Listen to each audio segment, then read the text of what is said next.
ಕೊಲೆ ಆಯಿತು. ಮಾನಗೆಟ್ಟಿರ್ತಕ್ಕಂಥ IAS ಅಧಿಕಾರಿಗಳು 8 ವಲಯಗಳಲ್ಲಿರ್ತಕ್ಕಂಥ 8 ಜನ IAS ಅಧಿಕಾರಿಗಳ ಪೈಕಿ ಒಬ್ಬರು ಪ್ರೀತಿ ಗೆಲೋಟ್ ಅನ್ನೋ ಒಂದು ಹೆಣ್ಣುಮಗಳ IAS ಆಫೀಸರ್ ಹೊರತುಪಡಿಸಿದ್ರೆ ಇನ್ನು 7 ವಲಯಗಳು ಕೂಡ ಕನಿಷ್ಠ ₹2% ಅಷ್ಟು ಹಣವನ್ನು ಲಂಚ ರೂಪದಲ್ಲಿ ಕೊಡ್ತಾರೆ. ಯಾವ ಬೆಂಗಳೂರು ನಾಗರಿಕರ ತೆರಿಗೆ ಹಣವನ್ನು ಇವರು ಇಷ್ಟು ಪ್ರಮಾಣದ ಲೂಟಿ ಹೊಡೆದಿಟ್ಟಿದ್ದಾರೆ, ಅದನ್ನು ಪ್ರಾಮಾಣಿಕವಾಗಿ ತಡೆಯುವಂಥ ಕೆಲಸವನ್ನು ನಾನು ಮಾಡ್ತೀನಿ. ಆದರೆ ನನ್ನ ಜೊತೆಗೆ ಕೈ ಜೋಡಿಸ್ಬೇಕಾಗಿರ್ತಕ್ಕಂಥದ್ದು ಬೆಂಗಳೂರಿನ ನಾಗರಿಕರ ಒಂದು ಕೆಲಸ ಅಂತ ನಾನು ಭಾವಿಸ್ತೀನಿ.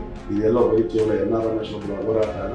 ಇಲ್ಲಿ ನಡೀತಾ ಇರತಕ್ಕಂಥ ಬೃಹತ್ ಪ್ರಮಾಣದ ಒಂದು ಲೂಟಿ ಕಾರ್ಯಕ್ಕೆ ಏನು ತಯಾರಿ ನಡೆದಿದೆ, ಇದನ್ನು ತಡಿಬೇಕು ಅಂತಂದರೆ ಎಲ್ಲ ನಾಗರಿಕರ ಒಕ್ಕೂರಲ ಧ್ವನಿ, ಕಾನೂನು ರೀತಿಯ ಹೋರಾಟಗಳು ನಮಗೆ ಅವಶ್ಯಕತೆ ಇರೋದ್ರಿಂದ ಎಲ್ಲರ ಸಹಕಾರವನ್ನು ನಾನು ನಿಮ್ಮ ವಾಹಿನಿ ಮೂಲಕ ನಾನು ನಿರೀಕ್ಷೆ ಮಾಡ್ತೀನಿ.